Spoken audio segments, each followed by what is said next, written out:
Hey guys, welcome to Elibro Education. चलिए फिर से एक और नई वीडियो के साथ हम लोग कुछ और फिजिक्स के नई प्रॉब्लम्स के साथ फिर से आनंद लेते हैं, फिर से एंजॉय करते हैं। मुझे उम्मीद है कि आप सब लोग बड़े मज़े में होंगे, बहुत मज़े के साथ अपने एग्ज़ाम की प्रिपरेशन कर रहे होंगे और खूब तेज़ी से जो है ना इस समय एक एक क्वेश्चन कभी यहाँ कभी वहाँ, कभी ऐसे कभी वैसे, है ना। आप कितने क्वेश्चंस कर रहे होंगे। खैर आइए नए नए क्वेश्चंस की तरफ चलते हैं, बढ़ते हैं। तो पहला क्वेश्चन कह रहा है, if an object is positively charged theoretically the mass of the object. मतलब अगर कोई बॉडी को हमने पॉजिटिवली चार्ज कर दिया, अगर किसी एक बॉडी को पॉजिटिवली चार्ज किया जाए तो उसका थियोरेटिकली उसके मास में क्या चेंजेस आते हैं, मतलब उसका मास पे क्या फ़र्क पड़ता है। तो देखिए सबसे पहली बात, अगर किसी बॉडी को आप पॉजिटिवली चार्ज करना चाहते हैं तो वैसे इसमें ऑप्शन भी देख लेते हैं। इसने कहा कि decreases slightly by A factor of 9.1 into 10 की power -31 kg, increases slightly by A factor of 9.1 into 10 की power -31 kg, remains the same and neither में इंक्रीजेज और डिक्रीजेज। मतलब कह रहा है कि पहली बात, दो ऑप्शन बोले हैं कि रिमेन्स द सेम, तो रिमेन्स द सेम का मतलब तो यानी कि मास पे कोई फर्क पड़ेगा नहीं। में इंक्रीज और डिक्रीज मतलब हम कह नहीं सकते, इंक्रीज भी हो सकता है डिक्रीज भी हो सकता है। वैसे ये दो ऑप्शन अगर आप थोड़ा सा भी ध्यान से पढ़ रहे होंगे चीज़ों को और 12th क्लास बोर्ड का दिमाग लगाते हुए जेई मेंस और नेट को ध्यान में रखते हुए अगर पढ़ाई कर रहे हैं तो फिर जाहिर है कि आप इतना बेसिक तो जानते ही होंगे कि जब कोई बॉडी के ऊपर से कोई चीज़ ट्रांसफ़र होकर इधर से उधर जाएगी तो मास में कुछ ना कुछ चेंजेस तो आएंगे ही आएंगे। ठीक है, खैर कुल मिला के यानी रिमेन्स सेम और में इंक्रीजेज और डिक्रीजेज वाले ऑप्शन को तो हम लोग ऐसे भी कट कर सकते हैं, बट और फिर बचेंगे आपके पास दो ऑप्शन। तो उनमें अगर आपने खुदा ना खास्ता तुक्का भी लगाया तो क्या होगा, तभी आपके 50% चांस सही होंगे क्वेश्चन सॉल्व होने के। बट मुझे बिल्कुल 50% वाले बच्चे अच्छे नहीं लगते हैं जो आधे अधूरे मन से पढ़ रहे होते हैं। आपको 100% बनना है, 100% बनना है, समझ रहे ना। तो 100% बनने के लिए आइए समझते हैं क्वेश्चन को। इसने कहा हमने एक बॉडी को पॉजिटिवली चार्ज कर दिया। अरे भाई कौन सा तरीका है पॉजिटिवली चार्ज करने का बॉडी को? अगर आपने पिछले वीडियोस नहीं देखे तो जाके जरा देख लीजिए, उनमें सब बताया हुआ है। मैंने बताया है कि पॉजिटिवली चार्ज बॉडी कब होती है, नेगेटिवली चार्ज बॉडी कब होती है। तो इसका मतलब किसी भी बॉडी को पॉजिटिवली चार्ज करने के लिए उसके ऊपर से इलेक्ट्रॉन्स निकालने होते हैं, उसके अंदर से इलेक्ट्रॉन रिमूव करने होते हैं। आप इसके ऊपर से इलेक्ट्रॉन निकालते जाइए। जितने ज़्यादा इलेक्ट्रॉन आप इससे निकालते जाएंगे ये बॉडी उतनी ही ज़्यादा पॉजिटिवली चार्ज होती जाएगी। यानी पहले अगर न्यूट्रल बॉडी थी तो उसके अंदर से इलेक्ट्रॉन का ट्रांसफ़र हो जाने से, इलेक्ट्रॉन इधर से इधर ट्रांसफ़र हो जाने से, इलेक्ट्रॉन के ट्रांसफ़र से ये पॉजिटिवली चार्ज हो जाएगी बॉडी। तो जब बॉडी पॉजिटिवली चार्ज हो जाएगी तो आप जान गए हैं कि इसके पॉजिटिव चार्ज होने के साथ साथ इलेक्ट्रॉन निकले हैं ना, और हर एक इलेक्ट्रॉन का मास कितना होता है 9.1 इंटू 10 की पावर -31 kg। तो अगर एक इलेक्ट्रॉन भी निकाल दिया आपने तो इतना मास कम हो जाएगा।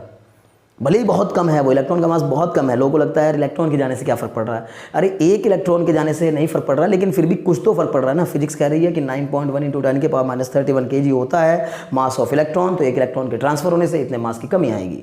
अगर 2 कर दिए तो 2 इंटू दिस, 3 कर दिए तो 3 इंटू दिस। अगर आपने 10 इलेक्ट्रॉन ट्रांसफर कर दिए तो 10 इंटू दिस। अगर आपने n इलेक्ट्रॉन ट्रांसफर कर दिए तो n इंटू दिस मास की कमी आएगी उस बॉडी पर। जो बॉडी पॉजिटिवली चार्ज होगी उसके इलेक्ट्रॉन चले गए, यानी इलेक्ट्रॉन जा रहा है तो उनके साथ साथ उनका मास भी जा रहा है। तो इलेक्ट्रॉन के मास के जाने से इसके मास में कमी आएगी, यानी डिक्रीज होगा।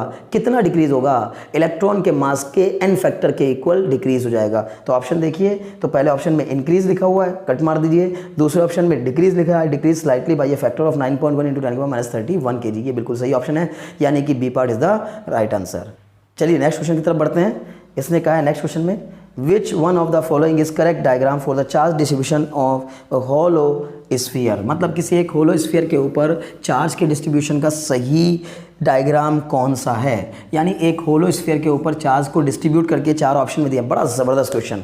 ऐसे क्वेश्चन तो परेशान करने वाले होते हैं, जबकि कुछ होता नहीं इन क्वेश्चन में, बहुत आसान होते हैं। बट डायग्राम देख के आप इतना डरते हैं, लगता है पता नहीं क्या दे दिया गया क्वेश्चन। कुछ नहीं दिया, एकदम सिंपल क्वेश्चन पूछा है। क्या कहा गया है कि इनमें से कौन सा डायग्राम, 4 डायग्राम दिए गए हैं, 1 2 3 4। मैं ऐसे करके बना देता हूँ यहीं पर। ये पहला, ये दूसरा, ये तीसरा, ये चौथा, और इस पर बनाया गया है चार्ज कुछ इस तरह से। और होलो हैं, कैसे हैं चारों के चारों स्फीयर? होलो। और इसमें बनाया गया चार्ज ऐसे, होलो स्फीयर है ये भी। और दूसरे तीसरे वाले में बनाया गया है कि प्लस ऐसे, और इसमें बनाया गया है ऐसे। अरे भैया एक बात तो बताइए, अगर हमने किसी होलो स्फीयर को चार्ज दे दिया तो जाहिर है कि वो किस तरह से डिस्ट्रीब्यूट होगा, ठीक है ना। तो चार्ज का डिस्ट्रीब्यूशन होलो स्फीयर पे, ये होलो स्फीयर के बाद कहानी थोड़ी ना है, तो सॉलिड स्फीयर की है तो इसको कट मार दीजिए। सॉलिड स्फीयर में चार्ज अंदर तक डिस्ट्रीब्यूट होता है, लेकिन होलो स्फीयर में कहाँ, यहाँ खाली जगह में कहाँ चार्ज डिस्ट्रीब्यूट होगा। तो खाली जगह तो ओपन स्पेस है, होलो है ना, खोखला है ना अंदर से, तो यहाँ तो ओपन स्पेस है, खत्म हो गया। अब इसने कहा जो हमने चार्ज दिया वो सारा का सारा यहाँ सेंटर पे सिमट जाएगा। अरे भैया कैसी बातें कर रहे हो, जब आप किसी होलो स्फीयर पे चार्ज डिस्ट्रीब्यूट करोगे तो वो यहाँ सेंटर पे नहीं सिमट के आ जाएगा, अंदर कहाँ, अंदर तो कुछ होता ही नहीं है, खाली जगह है, होलो स्फीयर है, तो ये भी कट मार दीजिए। अब यहाँ ये इन दो में समझ में आता है, बिल्कुल सही लग रहे हैं दोनों ऑप्शन, लेकिन फिर भी इनमें कुछ तो डिफरेंस होगा, तभी तो क्वेश्चन पूछा गया है। तो इसमें कहा गया है कि चार्ज उस सरफेस पर इस प्रकार से डिस्ट्रीब्यूट हो जाएगा, और इसमें लिखा गया इस प्रकार से डिस्ट्रीब्यूट हो जाएगा। ये डिस्ट्रीब्यूशन दिखा रहा है कि वही चार्ज जो आपने दिया है वो चार्ज ऐसे डिस्ट्रीब्यूट होगा, लेकिन आप देख रहे होंगे कि अगर अंदर की ओर डिस्ट्रीब्यूट करते हैं तो चार्जेस के बीच का गैप क्या हो जाएगा, कम रहेगा, और अगर बाहर की ओर डिस्ट्रीब्यूट करते हैं तो चार्जेस के बीच का गैप ज़्यादा हो जाएगा। अगर उतने ही चार्ज को आप अंदर के सरकमफ्रेंस में अंदर डिस्ट्रीब्यूट करोगे पूरे सरफेस के ऊपर, तो फिर उन चार्जेस के बीच की डिस्टेंस कम रहेगी, इसका मतलब रिपल्शन ज़्यादा रहेगा, क्योंकि आपने जो चार्ज दिया हुआ है तो पॉजिटिव होगा तो नेगेटिव होगा, और सारे के सारा पॉजिटिव चार्ज एक दूसरे को क्या करेगा, रिपेल करेगा, और रिपेल करने पर कोई भी चीज़ इतना दूर चली जाती है जितना जा सकती है, यानी चार्ज पार्टिकल एक दूसरे से उतनी दूरी पर चले जाते हैं जितना वो जा सकते हैं, एज फार एज पॉसिबल। तो इसका मतलब ये चार्ज पार्टिकल एक दूसरे से दूर जाना चाहेंगे तो इस कंडीशन में तो करीब रहेंगे, इसमें दूर रहेंगे, इसका मतलब पहला ऑप्शन ही सही होगा। यानी इस केस में रिपल्शन कम लगेगा और इस केस में रिपल्शन ज़्यादा लगेगा, तो चार्जेस एक दूसरे को अपने आप को ऐसे हिसाब से एडजस्ट कर लेंगे ताकि उनके बीच में लगने वाला रिपल्शन मिनिमम हो जाए। ख़त्म तो नहीं होगा, अभी भी लगेगा रिपल्शन तो, लेकिन मिनिमम हो जाएगा। क्या ज़बरदस्त क्वेश्चन पूछा था। ठीक है, चलिए नेक्स्ट क्वेश्चन की तरफ बढ़ते हैं। नेक्स्ट क्वेश्चन आपसे कह रहा है कि अगर हम लोग ग्लास रॉड को रब करते हैं सिल्क के साथ तो what kind of charge will be developed on the glass rod. ठीक है ना, तो आप समझ रहे होंगे, यानी ऑप्शंस भी दिए हुए हैं आपको सारे के सारे। तो ऑप्शन में उसने आपको ना क्या बना के दिया है, 4 छड़े बना के दी है, ग्लास की छड़। वाह क्या डायग्राम वाला क्वेश्चन है, मज़ेदार क्वेश्चन। हाँ, ऐसे करके आपको 4 छड़ दी गई हैं, ऐसे करके उसके ऊपर चार्जेस दिखाए गए हैं। दूसरी वाली छड़ यानी दूसरे ऑप्शन में दिया गया है plus minus plus minus plus, ऐसे करके। थर्ड वाले में दिया गया है minus minus minus minus minus, ऐसे करके। और चौथे में कहा कैन नॉट बी प्रेडिक्ट, मतलब हम लोग प्रेडिक्ट नहीं कर सकते।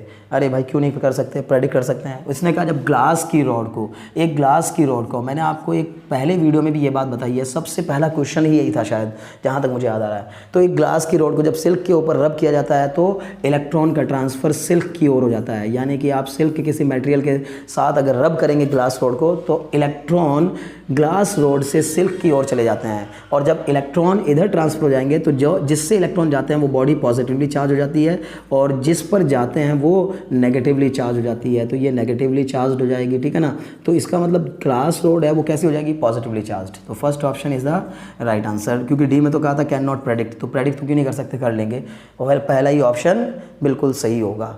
ठीक है, चलिए नेक्स्ट क्वेश्चन की तरफ बढ़ते हैं। इसमें कहा गया है कि which among the following can not be charge of A charge body. Okay, इनमें से पूछा गया है कि कौन सा किसी एक चार्ज बॉडी का चार्ज नहीं हो सकता। क्या बढ़िया क्वेश्चन बनाया है। ठीक है ना, क्या कहा, which of the following is not the charge of the charge body, और आपको 4 ऑप्शन दिए गए हैं, 4.8 × 10 की पावर -14, 6.4 × 10 की पावर -15, 5 × 10 की पावर -14, 3.2 × 10 की पावर -10 कूलाम। तो हम जानते हैं कि किसी भी एक बॉडी पर जब चार्ज आता है तो वो इलेक्ट्रॉन के जाने या आने से आता है। जब किसी एक बॉडी से इलेक्ट्रॉन जाते हैं तो उस पर पॉजिटिव चार्ज आ जाता है, जब इलेक्ट्रॉन वो गेन करता है तो उस पर नेगेटिव चार्ज आ जाता है, और जो नेगेटिव और पॉजिटिव चार्ज होता है वो एक इलेक्ट्रॉन का चार्ज, क्योंकि 1.6 × 10 की पावर -19 कूलाम होता है, इसलिए एक इलेक्ट्रॉन के चले जाने से उसके ऊपर पॉजिटिव 1.6 × 10 की पावर 19 कूलाम आता है, और एक इलेक्ट्रॉन आ जाने से नेगेटिव 1.6 × 10 की पावर -19 कूलाम उसके ऊपर आ जाता है। ठीक है, इतनी बात समझ में आती है। अब जब इतना आएगा तो 10 इलेक्ट्रॉन ट्रांसफर होंगे, तो 10 इलेक्ट्रॉन के बराबर चार्ज नेगेटिव उस पर जाएगा जिसके बॉडी ने गेन किया है इलेक्ट्रॉन, और 10 प्रोटॉन के बराबर चार्ज उस पर रह जाएगा जिसने दिए हैं इलेक्ट्रॉन। तो कुल मिलाकर जब भी कभी इलेक्ट्रॉन एक जगह से दूसरी जगह ट्रांसफ़र होंगे तो जो चार्ज पॉजिटिवली चार्ज बॉडी के ऊपर जो चार्ज रह जाएगा वो भी, और जो जिस बॉडी ने गेन किए हैं उस पर जो नेगेटिव चार्ज आएगा वो भी n टाइम्स ऑफ E के इक्वल होना चाहिए, यानी कि एलिमेंट्री चार्ज का इंटीग्रल मल्टीपल होना चाहिए, यानी कि n की जो वैल्यू है वो इंटीजर की फॉर्म में आनी चाहिए। Q बराबर एन ई पढ़ा है ना हमने फॉर्मूला, Q बराबर एन ई। तो इसमें जो 4 ऑप्शन आपको दिए गए हैं उनमें से कौन से ऑप्शन में n की वैल्यू एक इंटीजर नहीं आ रही है, वही ऑप्शन आपका सही आंसर होगा, क्योंकि उसने कहा इनमें से कौन सा नहीं हो सकता। तो एक पहले ऑप्शन में दिया गया 4.8 इंटू 10 की पावर 18 बराबर, अगर मैं इसको n इंटू 1.6 इंटू 10 की पावर माइनस 19 करूँगा तो नीचे जाके ये कट जाएगा पूरा, ये हो जाएगा 4.8 इंटू 10 की पावर 18 अपॉन 1.6 इंटू 10 की पावर माइनस 19, इससे ये कटेगा 4 बार, तो 4 इंटू 10 की पावर ज़्यादा आ जाएगा, अच्छा खासा, ठीक है ना। तो मतलब कुल मिलाकर 18 प्लस 19 यानी कि 37 जो भी आ रहा हो, ठीक है, 19, ठीक है। तो यानी ये होल नंबर आ गया, यानी कि इंटीजर आ गया। तो अगर इंटीजर आ रहा है तो बिल्कुल सही है। अब दूसरे ऑप्शन में देखिए, उसमें आएगा 6.4, वो भी कट जाएगा 16 से, 1.6 से वो भी कटेगा, तो 16 4 जा 64 होता है, इसलिए 4 इंटू कुछ करके आएगा। देखिए पहले वाले ऑप्शन में मैंने गलती कर दी है, 16 3 48, 16 3 जा 48 होता है, तो ना 16 3 जा 48, तो इसका मतलब पहले वाले में आएगा 3 इंटू 10 की पावर 37, दूसरे वाले में आएगा 4 इंटू 10 की पावर कुछ करके आएगा, ठीक है। तो वो भी एक इंटीजर आएगा। तीसरे ऑप्शन में उसने कहा 5 इंटू 10 की पावर 14, अरे भैया 5 इंटू 10 की पावर 14 बराबर n इंटू 1.6 इंटू 10 की पावर माइनस 19 करोगे तो इससे इसको डिवाइड करा के जो आंसर आएगा वो फ्रैक्शन में आएगा, और n यहाँ पर नंबर है, number can not be fraction, number कहाँ फ्रैक्शन हो सकता है। 16 यहाँ थोड़ा ध्यान दीजिएगा, ठीक है ना, कई बार होता है ऐसा, क्योंकि जल्दी में क्या हो रहा है कि कैलकुलेशन कर रहे हैं जल्दी में, वो क्वेश्चन लग रहा है कि बहुत आसान है, सीधा सरल सा है, लेकिन फिर भी कई बार बच्चों को बड़ा परेशान करता है। तो नंबर ऑफ इलेक्ट्रॉन्स कभी भी ऐसे थोड़ी हो सकता है 1.5 इलेक्ट्रॉन, 2.5 इलेक्ट्रॉन, 3 इलेक्ट्रॉन, 3.5 इलेक्ट्रॉन, 3 हो सकता है, 3.5 नहीं हो सकता, 3.25 नहीं हो सकता, है ना, बात समझा रहे, 3.75 इलेक्ट्रॉन नहीं हो सकता। इसका मतलब है कि नंबर ऑफ इलेक्ट्रॉन्स जो है वो होल नंबर में आने चाहिए थे, फ्रैक्शन में नहीं आने चाहिए, लेकिन इसको डिवाइड करने से फ्रैक्शन आएगा, तो यही ऑप्शन आपका सही होगा। इसको कट मार दीजिए कि ऐसा चार्ज किसी भी बॉडी पर नहीं मिल सकता। ये नेक्स्ट क्वेश्चन की तरफ बढ़ते हैं। उसमें कहा गया है कि when a dipole of moment P is placed inside uniform electric field E, then the torque acting on the dipole, ओहो, मतलब एक मैग्नेटिक फील्ड में, भाई वाह क्या कहने हैं, मतलब डाइपोल ही डाइपोल छाया हुआ है, नहीं समझ में आ रहा है, वाह dipole, what do you mean by dipole, अरे भैया कौन सी बड़ी बात है, ये कौन सी बड़ी बात पूछ ली, dipole, what do you mean by dipole, अरे सर इतनी बार तो बोल चुके हैं dipole dipole dipole dipole dipole, मतलब इलेक्ट्रिक डाइपोल क्या होता है, electric dipole is the combination of two equal and opposite charges, two equal and opposite charges separated by a certain distance is known as electric dipole। तो ये जो electric dipole है, इस electric dipole को हमने एक यूनिफॉर्म इलेक्ट्रिक फील्ड के अंदर रख दिया, तो ये कितना टॉर्क महसूस करेगा, ये हमसे सवाल किया गया है। तो मैंने आपको पहले भी क्वेश्चंस में बता दिया, आप वीडियो को पूरा देखिए और ध्यान से देखिए, तो एक एक चीज़ आपको क्लियर होती चल जाएगी, और एक चीज़ से दूसरी चीज़ कनेक्टेड है, तो दोनों चीज़ें जब आप सब चीज़ें एक एक साथ दिमाग में लेके चलेंगे तो पूरा का पूरा कॉन्सेप्ट क्लियर होता चल जाएगा। और जिस दिन एग्जाम बैठे होंगे उस दिन ऐसे चुटकी बजाओगे क्वेश्चन सॉल्व, चुटकी बजाओगे क्वेश्चन सॉल्व, चुटकी बजाओगे क्वेश्चन सॉल्व, है ना। तो देखिए प्लस का Q जो है वो इलेक्ट्रिक फील्ड के कारण कितना फोर्स महसूस करेगा, F1 बराबर QE। ये कितना फोर्स महसूस करेगा, ये भी F2 बराबर QE, क्योंकि मैंने आपको पहले बताया कि इलेक्ट्रिक फील्ड की जो डायरेक्शन होती है वो पॉजिटिव टू नेगेटिव होती है, और आपने अगर ऐसे डाइपोल को रखा हुआ है तो, और इसकी लेंथ कितनी है आपने देख लिया, इसकी लेंथ कितनी है 2a है, एक डाइपोल की लेंथ हम 2a लेते हैं, 2a उसका भी कन्वीनियंट है, वो भी किसी दूसरे क्वेश्चन में कभी आ जाएगा तो डायरेक्टली बता दूंगा, लेकिन फिलहाल के आप समझिए कि डाइपोल मैंने कितने एंगल पर रखा हुआ है, मान लीजिए यहाँ से थीटा एंगल बनाते हुए रखा हुआ है, तो जब ये थीटा एंगल बनाते हुए रखा होगा तो आप जानते हैं कि जब दो फोर्स इक्वल और अपोजिट होते हैं, जब दो फोर्स है ना, यहाँ QE2 नहीं था, QE था, है ना, QE मतलब दो यूनिफॉर्म इलेक्ट्रिक फील्ड है ना, तो यहाँ भी इलेक्ट्रिक फील्ड की इंटेंसिटी उतनी ही, चार्ज भी उतना ही, तो इसका मतलब लगने वाला फोर्स QE, F2 भी QE, तो दोनों आपस में क्या हो गए, इक्वल हो गए, F1 बराबर F2 हो गया। अब F1 F2 इक्वल भी हैं, अपोजिट भी हैं, पैरेलल भी हैं, कोलिनियर नहीं है, इक्वल भी हैं, अपोजिट भी हैं, पैरेलल भी हैं, कोलिनियर नहीं है, ऐसे ही याद होना चाहिए। तो एक कपल का फॉर्मेशन करेंगे, जो कपल प्रोड्यूस होगा, जो कपल बनेगा, वो कपल क्या करेगा, टॉर्क प्रोड्यूस करेगा। और टॉर्क का फॉर्मूला क्या होता है जी, वाह क्या कहने, टॉर्क इज इक्वल टू, चलिए पहले फॉर्मूला लिख देता हूँ, किन्हीं दो इक्वल अपोजिट फोर्सेस के कारण लगने वाले टॉर्क का जो फॉर्मूला होता है, अगर ये F हैं तो वो फॉर्मूला होता है torque is equal to either force, यानी उनमें से कोई एक force into perpendicular distance between them, perpendicular distance between them, मतलब टॉर्क की जो वैल्यू निकालोगे उनमें से किसी एक फोर्स और उनमें से उसके बीच की परपेंडिकुलर डिस्टेंस के प्रोडक्ट के इक्वल होगा, यानी tau equal to F into, अब आपको ये डिस्टेंस पता करनी है ये, क्योंकि ये डिस्टेंस ही इनके बीच की परपेंडिकुलर डिस्टेंस है, ये वाली डिस्टेंस। तो दो फोर्स इक्वल और अपोजिट तो हैं। ये एंगल कितना था आपका थीटा, तो आपने देखा ना, मैं ऐसे समझा देता हूँ, यहाँ ये थीटा था, ये कितनी थी लंबाई 2a, तो आप जानते होंगे कि 2a अगर ये लंबाई है और ये थीटा है तो इसके दो कंपोनेंट हो जाएंगे। एक हो जाएगा आपका क्या, ये वाला कंपोनेंट कितना 2a cos थीटा, और ये वाला जो कंपोनेंट है यानी कि ये जो वैल्यू है ये कितनी हो जाएगी 2a sin थीटा। दो कंपोनेंट होते हैं ना, तो यानी जो परपेंडिकुलर डिस्टेंस है, जो परपेंडिकुलर डिस्टेंस है ये यहाँ से लेके यहाँ तक की जो परपेंडिकुलर डिस्टेंस है वो कितनी हो गई 2a sin थीटा, तो f into 2a sin theta, समझ रहे ना। और f इंटू 2a को हम लोग f का फॉर्मूला लिख देते हैं। f की वैल्यू कितनी है, यहाँ भी QE यहाँ भी QE, तो f की वैल्यू रख दी हमने QE into 2a sin theta, इसका मतलब Q इंटू 2a और इंटू में कितना e sin थीटा, तो ये आपका आ गया क्या PE sin थीटा। और जो PE sin थीटा आया, इसमें P है डाइपोल मोमेंट जो कि वेक्टर क्वांटिटी है, E है इलेक्ट्रिक फील्ड जो कि वेक्टर क्वांटिटी है, दोनों के बीच का एंगल थीटा है। इसका मतलब अगर इसको हम लोग, और टॉर्क भी एक वेक्टर क्वांटिटी होती है, तो ये तो मैग्नीट्यूड हो गया। चलिए ऑप्शन ढूंढते हैं, कहीं ऑप्शन है क्या। पहला ऑप्शन कह रहा है tau equal to P dot E, नहीं भाई साहब, अगर P डॉट ई हुआ तो P डॉट ई का मतलब तो PE cos थीटा हो जाएगा, है ना। तो P cos थीटा नहीं हो सकता क्योंकि हमारा फॉर्मूला आया P sin थीटा। फिर कहा उसने tau equal to P plus E, नहीं भैया नहीं, P और E तो मल्टीप्लाई में है तो प्लस में कैसे हो सकते हैं, नहीं, बी पार्ट भी गलत हो गया। तीसरे भाई ये tau equal to P plus E, और चौथे पे कहा गया है tau equal to P minus E. इसमें जो चारों ऑप्शन दिए गए हैं वो चारों ही ऑप्शन गलत हैं हालांकि, तो इसका सही ऑप्शन क्या हो जाएगा, क्योंकि हम जानते हैं P क्रॉस E बराबर कितना होता है, P क्रॉस E बराबर होता है PE sin थीटा, मतलब A क्रॉस B का फॉर्मूला होता है ना AB sin थीटा, तो AB sin थीटा को अगर आप वेक्टर फॉर्म में लिखोगे भी तो लिखा जाएगा P क्रॉस E। तो डोंट वरी, आपको चिंता नहीं करनी है, चार ऑप्शन में से एक भी सही नहीं नज़र आ रहा है, कोई दिक्कत नहीं है। एग्जाम में जो क्वेश्चंस आए थे वहाँ पर ऑप्शंस गलत नहीं आएंगे, आप ध्यान रखिए, ठीक है ना।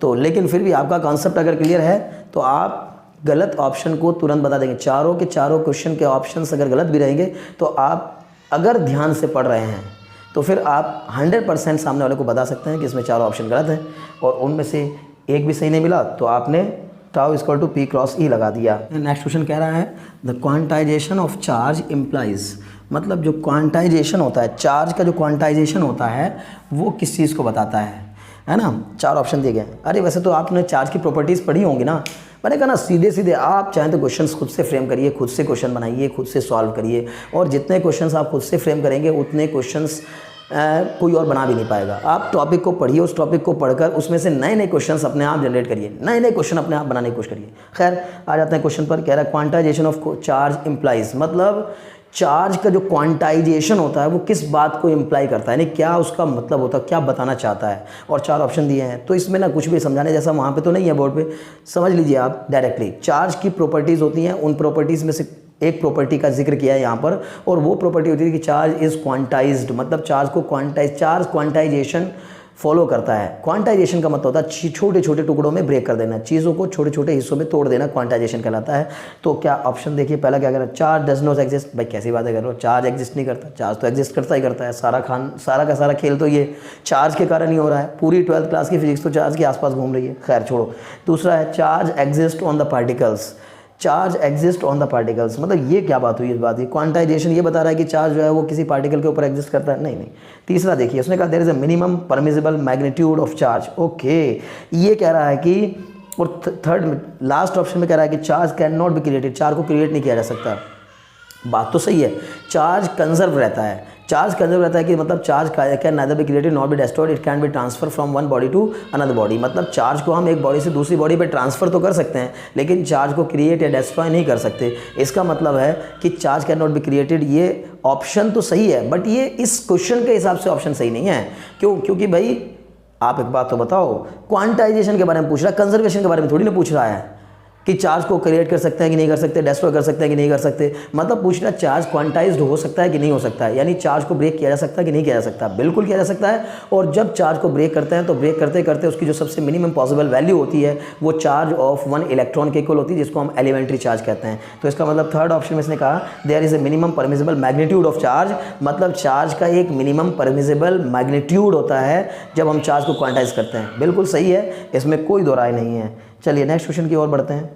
तो क्वेश्चन समझ में आ गया होगा, इसका मतलब C part is the right answer इसका। अभी देखिए नेक्स्ट क्वेश्चन कह रहा है the conservation of electric charge implies that, ओहो फिर से चार्ज की प्रॉपर्टी पे एक क्वेश्चन बना दिया।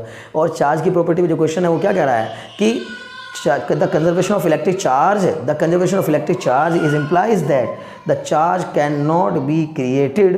पहला, चार्ज को क्रिएट नहीं किया जा सकता। दूसरा, charge can not be destroyed, दूसरा ऑप्शन में दिया। तीसरा, number of charge particle in the universe is constant. और चौथे ऑप्शन में कहा गया है the simultaneous creation of equal and opposite charges is permissible. मतलब ओके वेरी गुड, बहुत बढ़िया ऑप्शन बनाए, मतलब ऑप्शन अच्छे हैं।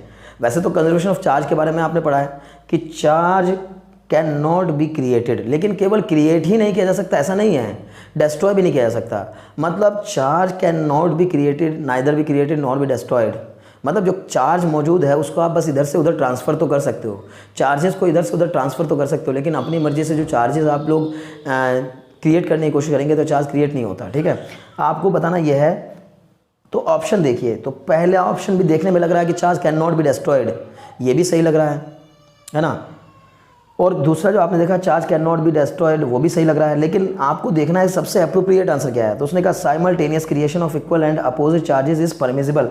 मतलब आप जब भी कोई चार्ज बनाना चाहेंगे, यानी कि simultaneous creation of equal and opposite charges is permissible. मतलब कहने का है कि जब आप कोई चार्ज क्रिएट करना चाहेंगे, जैसे मान लीजिए इस बॉडी के ऊपर आप चार्ज क्रिएट करना चाहते हैं तो इसके अंदर से इलेक्ट्रॉन निकाल देंगे, लेकिन जब आप इसके अंदर से इलेक्ट्रॉन निकालेंगे तो ये बॉडी पॉजिटिवली चार्ज हो जाएगी, और यही इलेक्ट्रॉन जब आप किसी दूसरे को ट्रांसफर करेंगे तो वो नेगेटिवली चार्ज हो जाएगी वो बॉडी। इसका मतलब जिस पर इलेक्ट्रॉन एक्सेस में होंगे वो नेगेटिवली चार्ज होगी, और जिस पर इलेक्ट्रॉन कमी के साथ रहेंगे वो पॉजिटिवली चार्ज होगी। इसका मतलब जब आप एक पॉजिटिव चार्ज क्रिएट करना चाहेंगे तो नेगेटिव चार्ज अपने आप क्रिएट हो जाएगा। तो साइमल्टेनियस क्रिएशन होगा किसका, पॉजिटिव और नेगेटिव चार्जेस का।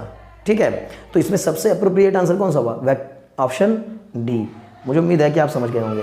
फिर उसने क्या कहा, अगले क्वेश्चन की बात करते हैं। तो एक क्वेश्चन और पूछा गया है the unit of intensity of electric field is. Electric field की इंटेंसिटी की यूनिट पूछी गई है। तो इलेक्ट्रिक फील्ड की इंटेंसिटी की यूनिट तो आप जानते ही हैं, पहले में दिया गया है, पहले ऑप्शन में मीटर पर वोल्ट, और दूसरे में दिया गया है जूल पर न्यूटन, और तीसरे में दिया गया है ऑप्शन में है आपको कूलाम पर न्यूटन, न्यूटन पर कूलाम। अरे यार याद है, सीधे सीधे याद है, फॉर्मूला याद है, E बराबर क्या, F/Q। और E बराबर F/Q, तो F की यूनिट न्यूटन, चार्ज की यूनिट कूलाम, तो न्यूटन पर कूलाम हो जाएगी। अगर इसके अलावा कोई दूसरी यूनिट दी होती तो वो थोड़ा मज़ा आता। इससे पहले भी हम लोग एक क्वेश्चन देख चुके हैं। तो E बराबर F/Q के साथ साथ E बराबर ये भी होता है dV/dr। तो एक और जान लीजिए आप इसके साथ साथ, dV/dr का मतलब potential difference upon change in potential upon change in distance, मतलब पोटेंशियल ग्रेडियंट। सही फॉर्मूला तो ये था -dV/dr, E बराबर -dV/dr अगर वेक्टर फॉर्म लिखेंगे। लेकिन पोटेंशियल ग्रेडियंट के इक्वल ही होता है आपका मैग्नेटिक और इलेक्ट्रिक फील्ड। तो इलेक्ट्रिक फील्ड अगर पोटेंशियल ग्रेडियंट के इक्वल है तो पोटेंशियल की यूनिट क्या हो जाएगी आपकी, वोल्ट, और डिस्टेंस की यूनिट क्या हो जाएगी आपकी, मीटर। तो फिर इलेक्ट्रिक फील्ड की यूनिट क्या हो जाएगी, वोल्ट पर मीटर। चलिए नेक्स्ट क्वेश्चन में इसने कहा,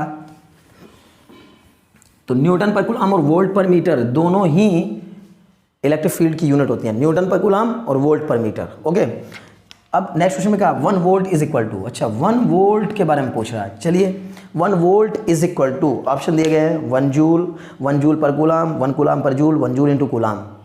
अरे भाई वोल्ट क्या है, volt, what do you mean by volt, potential, electric potential मतलब the amount of work done to move a charge from infinity to any point, यानी work done per unit charge is known as electric potential. Work done per unit charge is known as electric potential. मतलब V बराबर W/Q। W की unit क्या होती है, joule, और Q की unit क्या होती है, कूलाम, और V की यूनिट क्या होती है, वोल्ट। इसका मतलब 1 volt is equal to 1 joule per coulomb. देखिए ढूंढिए ऑप्शन में कहीं कहीं है क्या, तो 1 volt is equal to 1 joule per coulomb. हम देखा ओहो 1 जूल पर कूलाम तो कहीं लिखा ही नहीं है, ऐसे नहीं लिखा है, पर कोई बात नहीं, ऐसे तो लिखा है 1 जूल इंटू कूलाम इनवर्स। बिल्कुल, ये जो कूलाम इनवर्स है, ये कूलाम जब ऊपर जाएगा तो क्या ही बन जाएगा, कूलाम इनवर्स ही बन जाएगा ना। तो इसका मतलब 1 जूल पर कूलाम। मुझे पूरी उम्मीद है कि आपको बात समझ में आ रही होगी। चलिए अगले क्वेश्चन में हम लोग बढ़ते हैं। तो ये अगला क्वेश्चन पूछ रहा है कि 1 वोल्ट पर मीटर, अभी तो बताया 1 volt per metre is equal to, 1 volt per metre कितने के इक्वल होता है, तो भैया 1 वोल्ट पर मीटर कितने के इक्वल होता है, अभी अभी मैंने बताया ये 1 volt per metre electric field की यूनिट होती है, इलेक्ट्रिक फील्ड की, और इलेक्ट्रिक फील्ड की एक यूनिट क्या भी होती है, न्यूटन पर कूलाम। तो इसका मतलब 1 वोल्ट पर मीटर बराबर 1 न्यूटन पर कूलाम होता है। देख लीजिए भाई, इलेक्ट्रिक फील्ड की 2 यूनिट बताई ना मैंने आपको, इलेक्ट्रिक फील्ड की 2 यूनिट होती है, एक होती है वोल्ट पर मीटर, एक होती है न्यूटन पर कूलाम। तो वोल्ट पर मीटर और न्यूटन पर कूलाम दोनों आपस में क्या होंगे, इक्वल होंगे। तो देखिए कहीं यहाँ पे न्यूटन पर कूलाम लिखा है क्या, यस, सी ऑप्शन में लिखा हुआ है 1 न्यूटन कूलाम इनवर्स। तो भाई एक बात तो बताओ, न्यूटन पर कूलाम को क्या भी लिख सकते हैं, न्यूटन कूलाम इनवर्स। तो इसका मतलब यूनिट क्या हो जाएगी, न्यूटन कूलाम इनवर्स। नेक्स्ट में पूछा गया है the minimum amount of charge observed so far, आखिर कम से कम अमाउंट ऑफ चार्ज कितना हो सकता है। तो मैंने अभी भी आपको बताया कि charge can be quantized, charge को हम क्वांटाइज कर सकते हैं, मतलब ब्रेक कर सकते हैं, छोटे छोटे टुकड़ों में तोड़ सकते हैं। और चार्ज को तोड़कर जब हम उसको छोटे से छोटा, बिल्कुल छोटे से छोटा चार्ज बनाने की कोशिश करते हैं, तो उसका जब सबसे छोटा चार्ज बनता है वो चार्ज एलिमेंट्री चार्ज कहलाता है। और एलिमेंट्री चार्ज की वैल्यू एक इलेक्ट्रॉन के चार्ज के बराबर होती है। और इलेक्ट्रॉन का चार्ज कितना होता है, 1.6 × 10⁻⁹ कूलाम होता है। इसलिए हम कह सकते हैं कि एक जो minimum amount of charge observe किया गया है अभी तक, वो मिनिमम अमाउंट ऑफ चार्ज कितना होता है, 1.6 × 10⁻⁹ कूलाम के इक्वल होता है। मतलब ये मान लिया गया कि एटम को तो हम लोग सब पार्टिकल्स में ब्रेक कर सकते हैं, है ना। जो सब पार्टिकल्स क्या होते हैं, इलेक्ट्रॉन, प्रोटॉन और न्यूट्रॉन। लेकिन जब हम किसी चार्ज को तोड़ते हुए, यानी 1 कूलाम को आपने थोड़ा आधा कूलाम को और थोड़ा 1/4 कूलाम, 1/4 कूलाम को और थोड़ा 1/8 कूलाम, 1/8 कूलाम को और थोड़ा 1/16 कूलाम, ऐसे ब्रेक करते गए, जो सबसे छोटा चार्ज बचेगा, जिसको आगे ब्रेक नहीं किया जा सकता, उस सबसे छोटे चार्ज को एलिमेंट्री चार्ज कहा जाता है। और उसकी वैल्यू इलेक्ट्रॉन पर जितना चार्ज होता है उतने चार्ज के इक्वल होती है। और आप जानते हैं कि चार्ज ऑफ इलेक्ट्रॉन कितना होता है, 1.6 × 10⁻⁻⁹ कूलाम। आराम से पूरी वीडियो देखिए, सुकून से दोबारा देखिए, आपको चीज़ें एक एक चीज़ें समझ में आएंगी और एग्ज़ाम में आप इतना अच्छा फील करेंगे। यही बातें जो मैं आपको बोल कर यहाँ पर बता रहा हूँ, सुना रहा हूँ, यही चीज़ें आपको एग्ज़ाम हॉल में बैठे हुए सुनाई दे रही होंगी, ये आवाज़ें सुनाई दे रही होंगी। जब क्वेश्चन सामने आएगा, ये बताओ 1 वोल्ट पर मीटर कितने के इक्वल, तुरंत बोलो यार सर ने बोला था 1 volt per metre, 1 volt per metre electric field की यूनिट होती है, 1 volt per metre electric field की यूनिट होती है। 1 न्यूटन पर कूलाम, वो भी इलेक्ट्रिक फील्ड की यूनिट होती है। अरे वाह, तो 1 वोल्ट पर मीटर बराबर 1 न्यूटन पर कूलाम। समझ गए। ऐसे आपसे पूछेगा, अरे भैया क्या पूछा, 1 वोल्ट कितने के कूलाम, ओहो, जब घूमेगा दिमाग घूमेगा। 1 वोल्ट मतलब पोटेंशियल डिफरेंस की यूनिट, और पोटेंशियल डिफरेंस V बराबर फॉर्मूला W/Q, W की यूनिट जूल, Q की यूनिट कूलाम, तो फिर 1 वोल्ट की यूनिट जूल पर कूलाम। मुझे उम्मीद है कि आप बात पकड़ रहे होंगे, ठीक है। तो मुझे उम्मीद है कि आपने आज की वीडियो को एंजॉय किया होगा और ये क्वेश्चंस भी आपने अच्छे समझे होंगे। तो अगर आप चैनल पर नए हैं तो चैनल को सब्सक्राइब कर दीजिए, और अगर आप पहले से चैनल को सब्सक्राइब करके रखे हुए हैं तो अपने फ्रेंड्स में इन वीडियोस को शेयर करिए, ताकि उन लोगों को भी फ़ायदा मिले और हमारा चैनल को वो भी सब्सक्राइब करें। Very thanks for watching.